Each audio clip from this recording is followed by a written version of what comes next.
Hey everybody, welcome back. In this video, we're going to talk about federalism in action.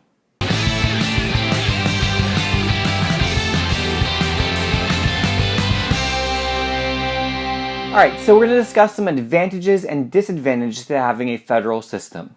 So we know that federalism is the division of power between the national, state, and local governments. And sometimes that can be a really good thing. So one advantage of federalism is the fact that it gives us more opportunities to participate politically.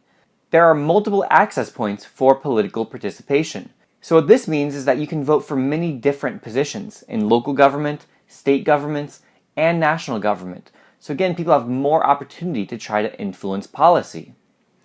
Another advantage is that it allows states to make policies that are unique to their own needs. For example, in Florida, we have a need to make hurricane evacuation policies. A state like Colorado has no need to do that, but they need to have snowstorm policies. So the fact that each state can make these decisions for themselves is probably a pretty good thing. Another advantage is that it allows states to make policy in the absence of a national consensus.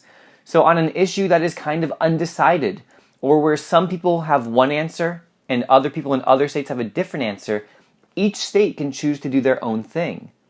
Another advantage is that when it is necessary, the federal government can make uniform policy. So they can just tell everybody in the country, this is the law, everybody's following, regardless of which state you're in.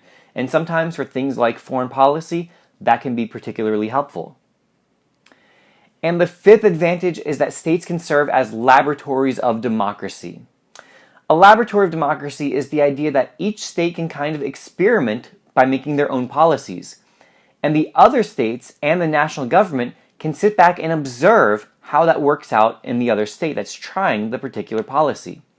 Probably the best example, you might already be thinking of it, but it's Colorado and marijuana. It doesn't have to be Colorado, but they are kind of the first ones, them in Washington state. So, Colorado and Washington, they legalized marijuana back in 2012. Now, other states might have thought this was a good idea, and some thought this is a bad idea. Watch what's going to happen in Colorado and Washington. They're going to go into the toilet. It's going to be awful. But what we can do is we can now observe and see, well, what's Colorado and Washington's experience like? Has it worked out well for them? Is it really bad? And so they're serving as a laboratory of democracy, where again, every other state gets to observe the results and decide, is this something that we want to imitate and implement as well? Or is this a really bad idea that we want to avoid and go in the opposite direction?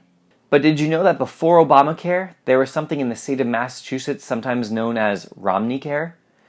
The state of Massachusetts had a healthcare policy that was very, very similar to what eventually became Obamacare. So what happened was Congress observed the policy in Massachusetts, they felt like it was working well, and they decided to take it from the state level to the national level, and then to make that binding on everybody in the United States. Now, there are disadvantages to federalism. One is that it makes it tougher for the federal government to implement unified policy. So some people criticize federalism because things like education policy can be so different from state to state to state. And so it's much tougher for the US to make a one-size-fits-all policy than it is in other countries that don't have a federal system. And another disadvantage is that at times historically, arguments of states' rights have been used to perpetuate discrimination. So when you have a majority in a state that maybe don't like another certain group or a particular minority, they've often used the idea that states get to choose their own policies as a defense for sometimes discriminating against minorities. Alright, that's it for Unit 1, guys. So make sure you check out the review video. Make sure, if you haven't, that you watch the required documents and the required case videos so that you are ready for that Unit 1 test. Until next time, this has been a LaMoney production. Alright, thank you guys so much for watching this video. Hope it helped. Hit that like button for me. Subscribe if you haven't already. See you guys next time.